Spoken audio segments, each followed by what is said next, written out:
You're so sweet. You're He so groaned sweet. against her neck, his breath ragged, his composure shattered. Jessica felt his weight press her deeper into the silk sheets, felt his heart hammering against her chest like it wanted to break through bone and fuse with hers. Kong Junho, the silent dragon, the man who made grown men weep with a single glance. And here he was, trembling in her arms like she'd undone something fundamental inside him. She ran her fingers through his hair, still catching her own breath. Is that an apology or a compliment? He lifted his head and she saw something she'd never seen before. Vulnerability, raw and unguarded. I don't know, he admitted quietly. No one has ever made me lose control like this. 3 months ago, Jessica Brooks didn't even know this man existed. 3 months ago, she was just a struggling pastry chef trying to survive in Seoul. 3 months ago, she walked into the wrong alley at the wrong time and everything changed. Before we go any further, if you're new here, go ahead and hit that subscribe button and turn on notifications. Trust me, you don't want to miss where this story goes. Drop a like if you're already hooked and comment sweet surrender if you're ready for this ride. Now, let's go back to where it all started. The rain came down in sheets that night, turning Seoul into a blur of neon lights and wet pavement. Jessica pushed through the back door of the restaurant, exhausted from a double shift, carrying a bag of leftover ingredients Chef Park had let her take. Her feet achti, her back ashti, her pride achti most of all. This wasn't the dream. The dream was her own pastry shop, her creations in gleaming display cases, her name on the door. Instead, she was serving food instead of creating it, watching her visa countdown like a ticking bomb. She cut through the alley because it was faster. That was her first mistake. The black sedan was parked at an angle, blocking most of the narrow passage. 2 men in dark suits flanked a third man, forcing him toward the open car door. The third man was bleeding from his temple, pleading in Korean too fast for Jessica to catch. She froze. One of the suits looked up. Their eyes met. Then a face appeared in the car window. Sharp features, cold eyes, an expression of absolute control. He looked at her. She looked at him. The moment stretched like taffy, endless and suffocating. Then the man in the car tilted his head slightly, almost curiously, before the sedan door closed and the vehicle pulled away. Jessica ran. She ran until her lungs burned, until her apartment door slammed behind her, until she checked the locks 3 times and wedged a chair under the handle for good measure. She didn't sleep that night. By morning, she'd almost convinced herself it was a fever dream. Almost. She stress-baked croissants until her tiny kitchen smelled like butter and denial, layering dough with trembling hands. The knock came at 7 a.m. Jessica's heart stopped. She considered the fire escape, but her window had been painted shut since before she moved in. The knock came again, polite but insistent. She grabbed her heaviest pan and crept to the door. Who is it? Miss Brooks. The voice was calm, professional. We're here to escort you to a meeting. I don't have any meetings. You do now. She thought about calling the police, but what would she say? She thought about screaming, but who would come? In the end, she opened the door because the alternative was waiting for them to break it down. 2 men in suits stood in her hallway. They were polite, they were terrifying, and they didn't give her a choice. The building they took her to was sleek and modern, all glass and steel and money. Kong Corporation, the sign read. She was escorted past security into an elevator that required a special key up to a floor that probably cost more than her entire life. The office was massive. Floor-to-ceiling windows overlooked Seoul like the city was just a possession. Another asset to be managed. Behind a desk that probably cost more than her student loans sat the man from the car, Kong Junho. He didn't look up when she entered, just kept reading some document like she was barely worth acknowledging. An older woman stood nearby, silver-haired and sharp-eyed, watching Jessica with something like sympathy. You saw my face, Junho said finally, still not looking up. Jessica's grip tightened on the container in her hands. She'd somehow held onto her croissants through the entire abduction. Stress response, probably. I don't even know who you are. Everyone in Seoul knows who I am. Well, I'm not from Seoul. The words came out sharper than intended. Fear made her reckless. I'm from Atlanta, and I've got no idea what I saw or who you are or why I'm here.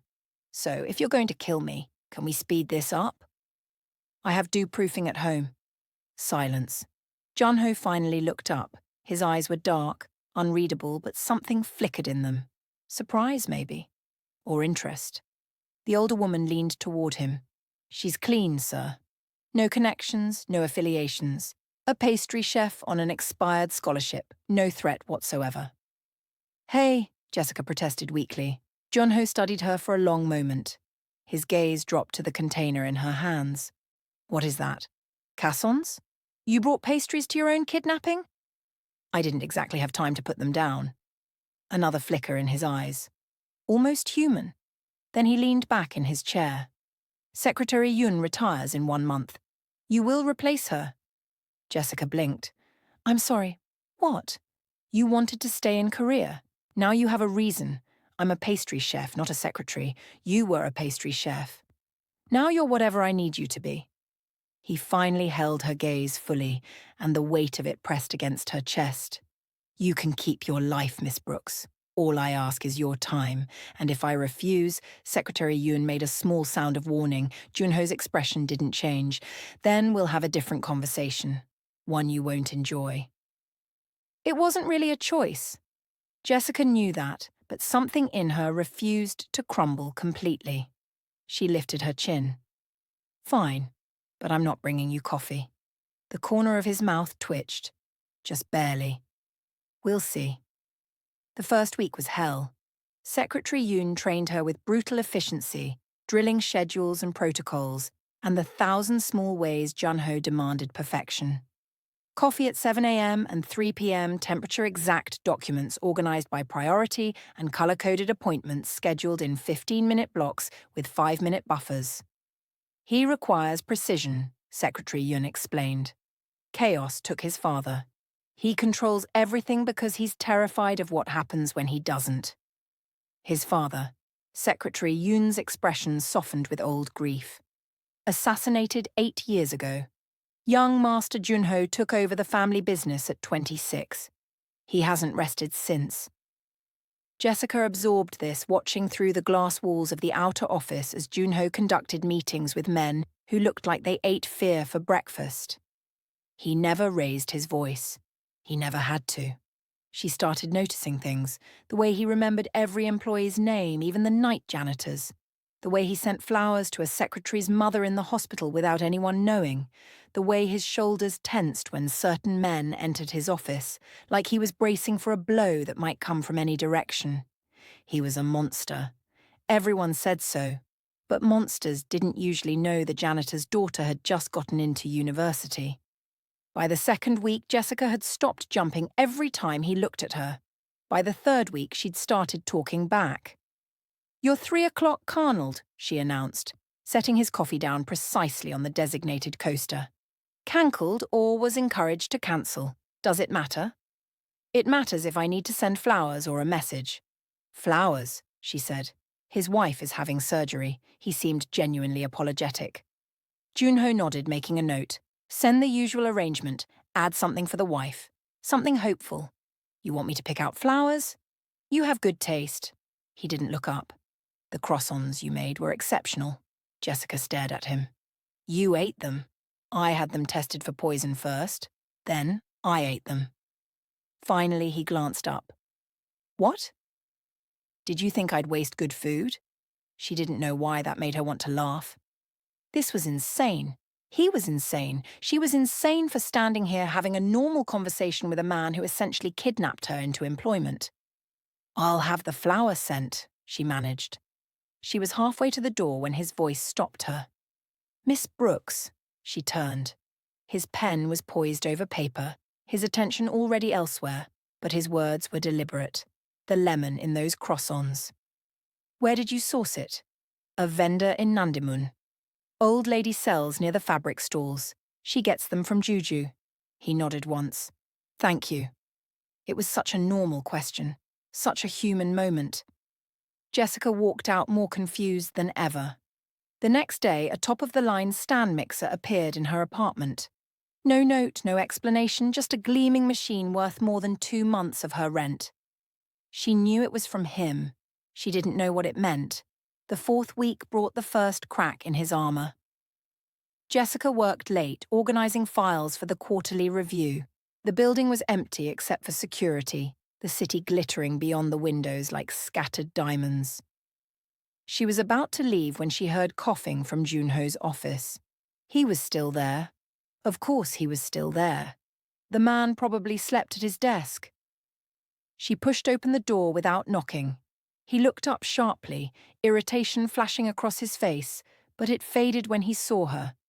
He looked terrible, pale, feverish, visibly trying to suppress another cough. Go home, Jessica said. I have work. You have a fever. I can see it from here. Fevers pass. So do stubborn CEOs. Usually into early graves. She crossed her arms. When's the last time you ate? He didn't answer. That was answer enough. Jessica left without another word.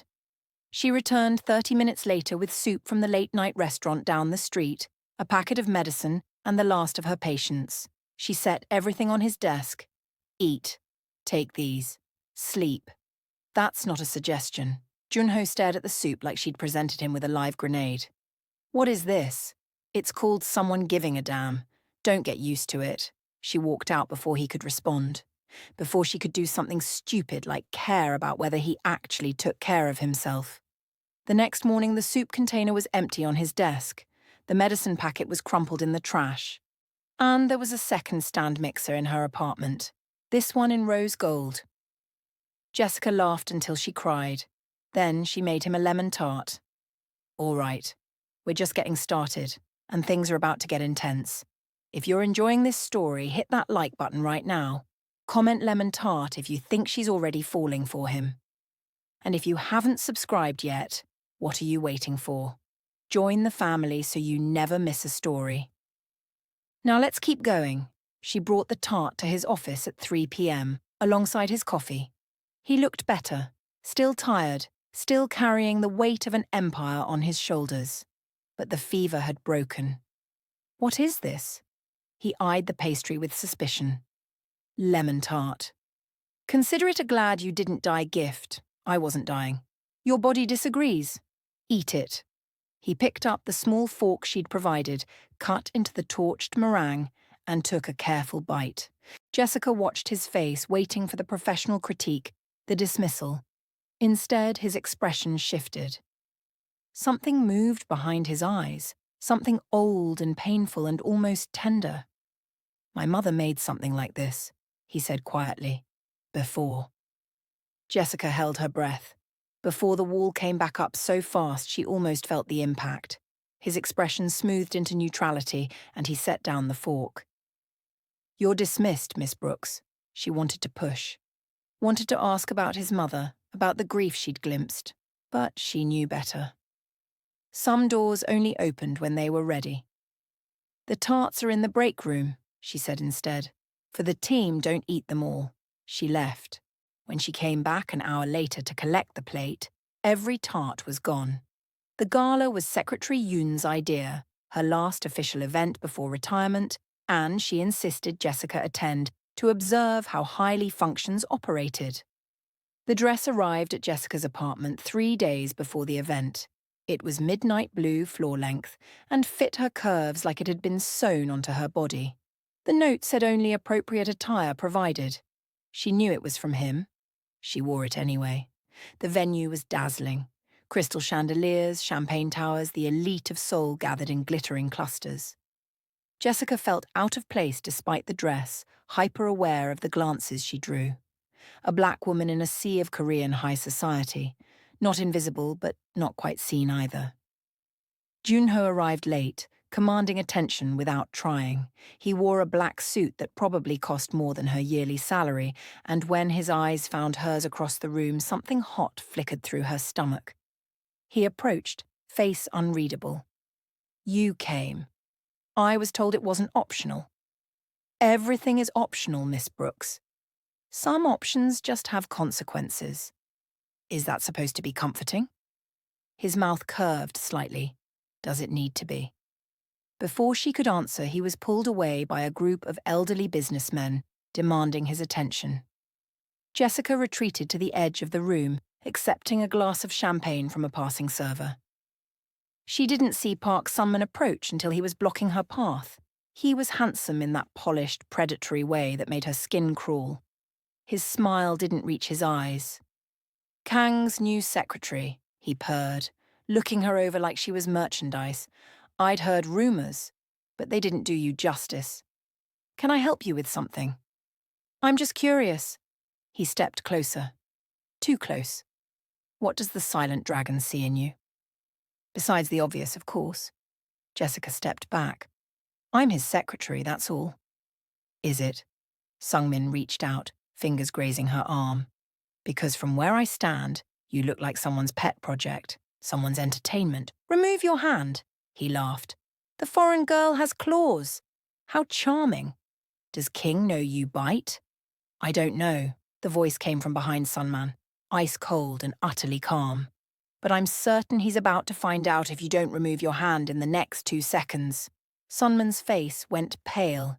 He turned to find Junho standing there, hands in his pockets, expression blink, but his eyes, God, his eyes were terrifying, like staring into the void and watching it stare back. Kong Sunman tried to recover, tried to smirk, just getting to know your staff. No harm. 1 second. Sunman's hand dropped. He backed away, muttering something about misunderstandings, and disappeared into the crowd. Junho turned to Jessica. The deadly calm remained, but underneath it she saw something else, something frantic. Did he hurt you? No. Did he touch you? My arm. Barely. Junho's jaw tightened. His eyes tracked Sunmen across the room with the focus of a predator marking prey. I was handling it, Jessica said quietly. I know. He finally looked at her fully, and the frantic thing in his eyes softened slightly. But you don't have to. Not anymore. He offered his arm. She took it, unsure why her heart was pounding so hard. They walked back into the crowd together, his hand hovering at her lower back, not quite touching, the ghost of contact, the promise of it. She didn't let go all night. The car ride home was silent. Jessica stared out the window, watching Seoul blur past, hyper-aware of Junho's presence beside her. He hadn't said a word since they'd left the gala. His hands were folded in his lap, perfectly still. You're angry, she said finally. No, you're something. He was quiet for a moment. Then, Zungmen's family has been a rival of ours for 3 generations. He approached you to get to me. I figured it worked. He turned his head to look at her. I haven't felt genuine rage in years. I've trained it out of myself. Rage makes you sloppy, makes you weak. But seeing him touch you, he trailed off. Jessica waited. I wanted to kill him, Junho said quietly. Not as a business decision, not as a strategic move. I wanted to watch the light leave his eyes, simply because he touched something that's mine. I'm not yours. No. His voice was heavy with something she couldn't name. You're not. The car stopped outside her building. Neither of them moved. Jessica. It was the first time he'd used her first name. It sent a shiver down her spine. I don't know how to do this. Do what? Care. He said the word like it was foreign to him. About anything beyond the Empire, anyone beyond my duty. I've been the silent dragon for so long I've forgotten how to be human. She reached out slowly, giving him time to pull away. Her fingers found his hand, cold and still in his lap. He flinched at the contact, but didn't move. When's the last time someone touched you? She asked softly. Gently, I mean, without wanting something from you. He didn't answer, but the silence said everything. Jessica lifted his hand, pressed his palm to her cheek. His fingers trembled against her skin. I'm not afraid of you, she whispered. I don't know if that makes me brave or stupid. Definitely stupid. But his voice cracked on the word and his thumb moved, stroking her cheekbone with devastating tenderness.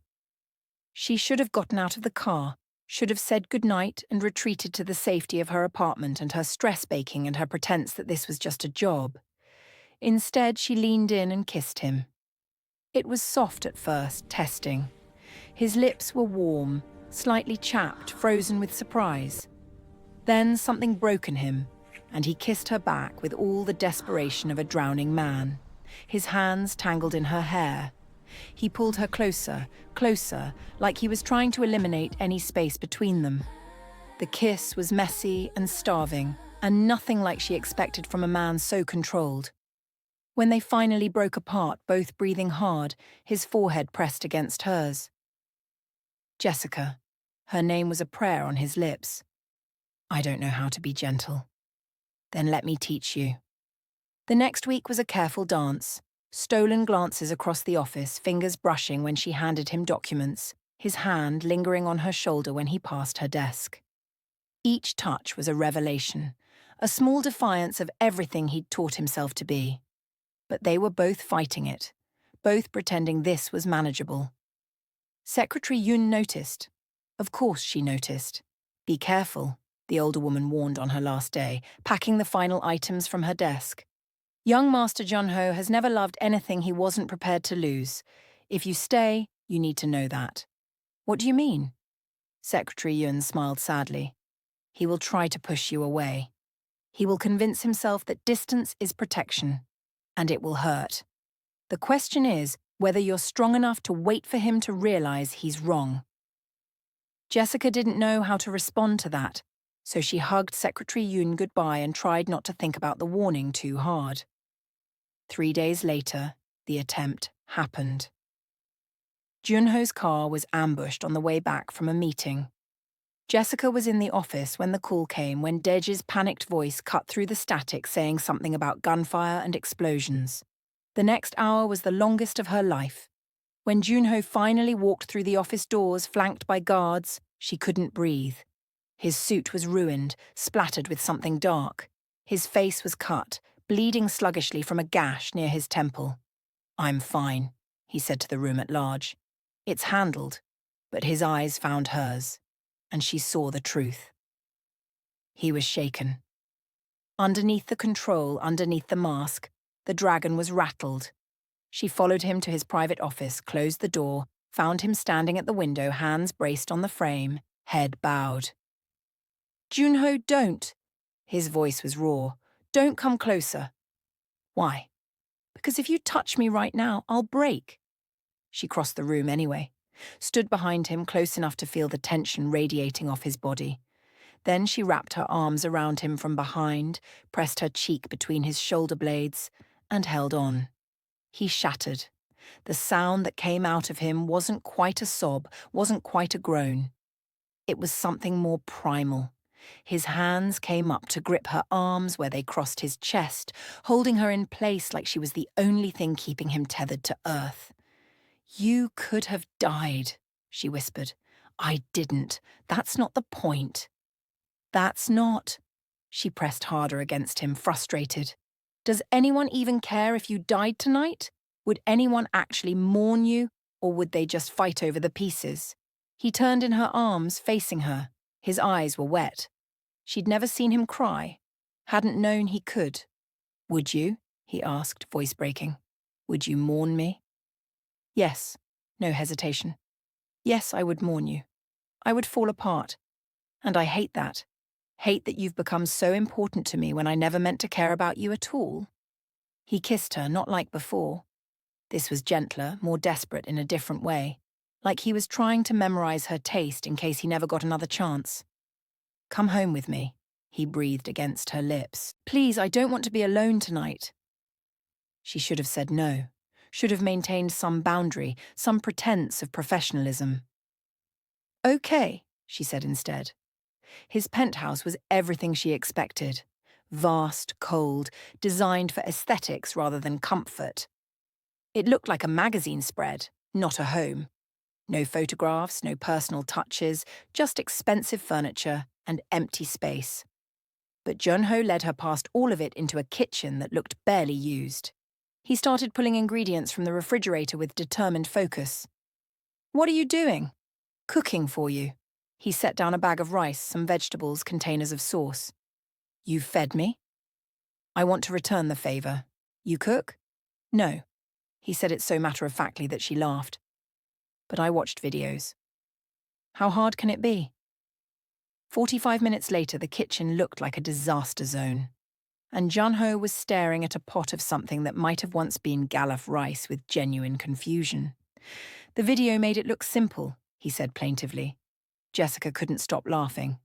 This man, this terrifying, powerful man, had tried to cook her comfort food because she'd mentioned missing it once weeks ago. He'd remembered. He tried. "Move over," she managed, still giggling. "Let me show you." She salvaged what she could, teaching him as she worked. He stood behind her, watching over her shoulder, chin nearly resting on her head. His arms came around her waist as she stirred. "I'm sorry it's not perfect," he murmured. "It doesn't need to be perfect. It just needs to be you." He turned her around.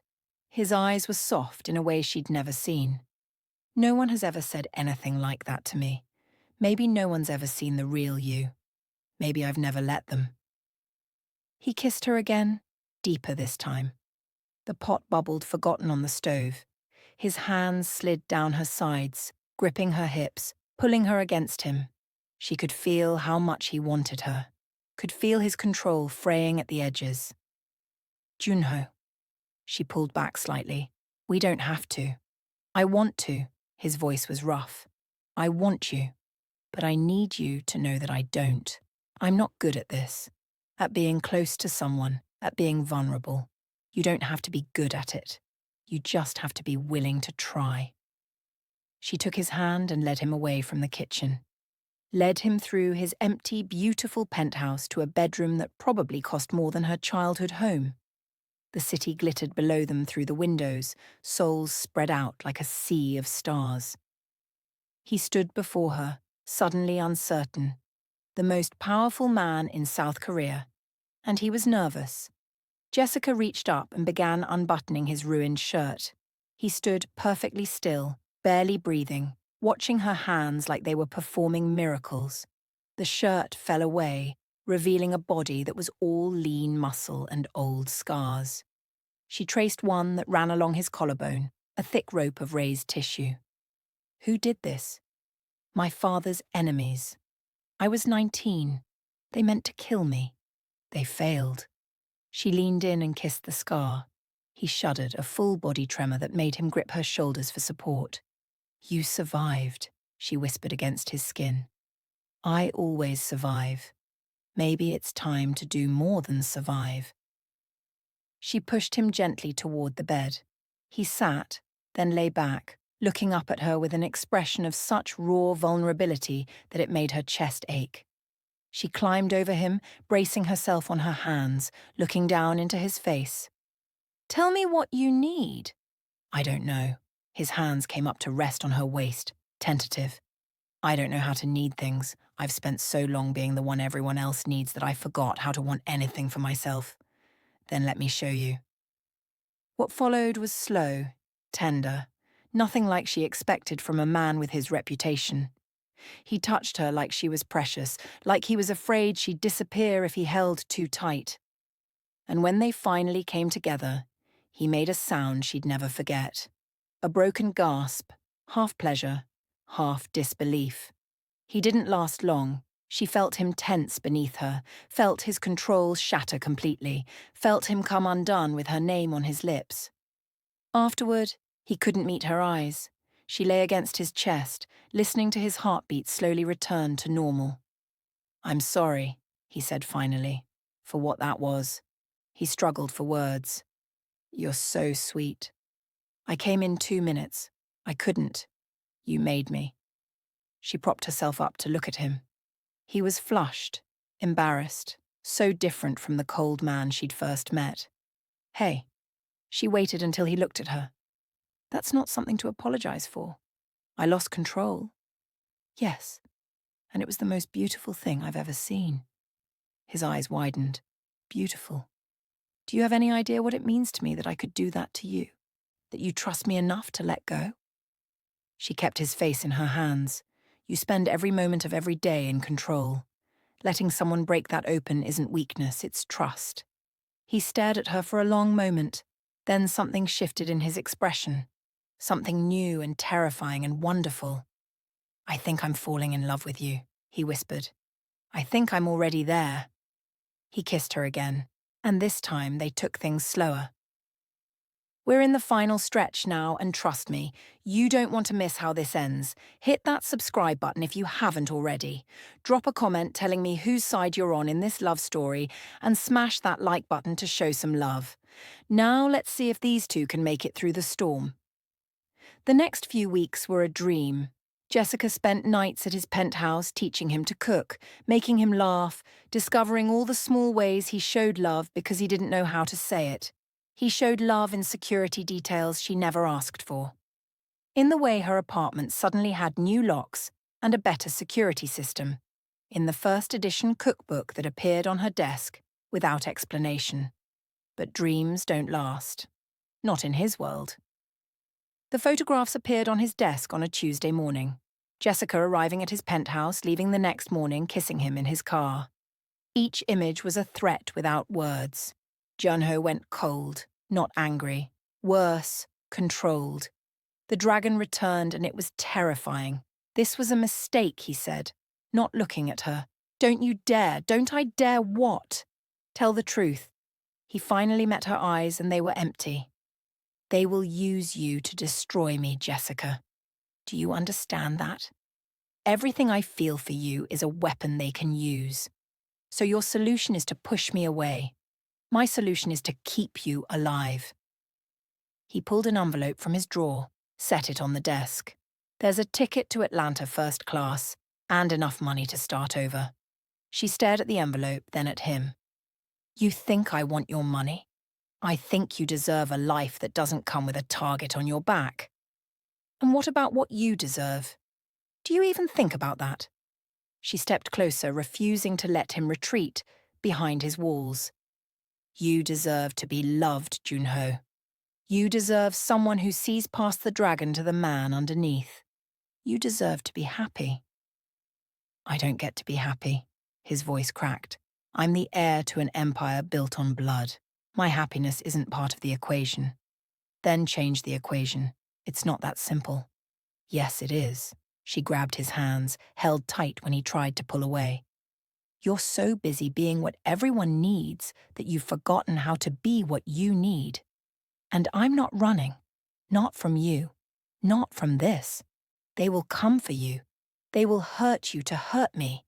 Then protect me by your side, not by leaving me behind." He broke. The dragon shattered and the man underneath crumbled into her arms, holding her so tight she could barely breathe. "I don't know how to do this," he confessed into her hair. "I don't know how to love someone and keep them safe at the same time. We'll figure it out together. That's what partners do." He pulled back to look at her, his eyes wet. "Partners. Did you think this was just casual for me? That I'd let the most dangerous man in Seoul cook me terrible jollof rice and not expect something long-term?" He laughed. It was watery and broken, and the most beautiful sound she'd ever heard. "I love you," he said. "I don't know what that means or how to do it right, but I love you. I love you too, even when you're being an overprotective idiot." He called a meeting that afternoon. His inner circle gathered in the conference room, confused by the unusual summons. Jessica stood beside him, heart pounding. Junho didn't waste time on preamble. "Jessica Brooks is no longer just my secretary. She's my partner, my equal. Anyone who threatens her threatens me, and I want to be very clear about what that means." Deong, his second-in-command, looked between them. "Sir, with respect, this paints a target. The target already exists. Hiding her didn't keep her safe, so instead I'm making her untouchable." Junho's voice was cold, commanding. "Every resource we have for protection extends to her. Every alliance we hold is now contingent on her safety. Is that understood?" The room was silent. Then slowly, heads nodded. After the meeting, When they were alone, Jessica touched his arm. You didn't have to do that. Yes, I did. He turned to face her fully. I've never wanted anything for myself, Jessica. Only power, only survival, only the next move in an endless game. He took her hands in his. But I want you. I want mornings where you teach me to bake. I want nights where you fall asleep in my arms. I want a life, not just an existence. And I'm done pretending otherwise. She kissed him soft and sure. Then let's build that life together. 6 months later, Jessica's kitchen was no longer tiny. The penthouse had been transformed. Warm colours replaced the cold minimalism. Photographs covered surfaces. Her cookbook collection sprawled across an entire wall. The industrial kitchen was her domain now, and the smell of fresh bread and butter had seeped into every corner. Jun-ho came home late as always, but the word home meant something different now. He loosened his tie as he walked in, following the scent of something sweet to the kitchen. Jessica stood at the counter, piping decorations onto a cake. She was humming something, lost in concentration. She didn't hear him approach until his arms wrapped around her from behind. Rough day? She asked, leaning back into him. Better now? He pressed a kiss to her neck. What are we celebrating? 6 months since you threatened to kill a man for touching my arm. I didn't threaten to kill him. I implied consequences. You told him you'd remove his hand. Semantics. She laughed, turning in his arms to face him. He looked tired, but peaceful in a way he never had before. The shadows under his eyes were lighter.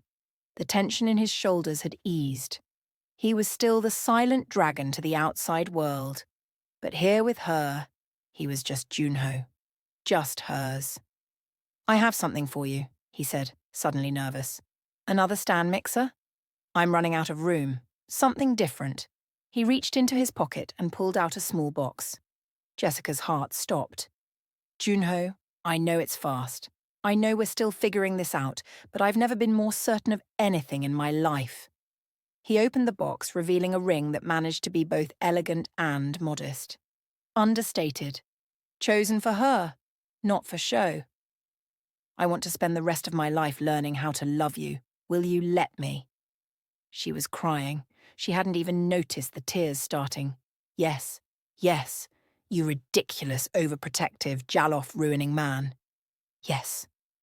He kissed her, lifting her off her feet, spinning her around the kitchen they'd made theirs. When he set her down, his eyes were bright with unshed tears of his own. I love you, he said, sliding the ring onto her finger. More than I ever thought I was capable of loving anything. I love you too. She cupped his face in her hands, marveling at how far they'd come.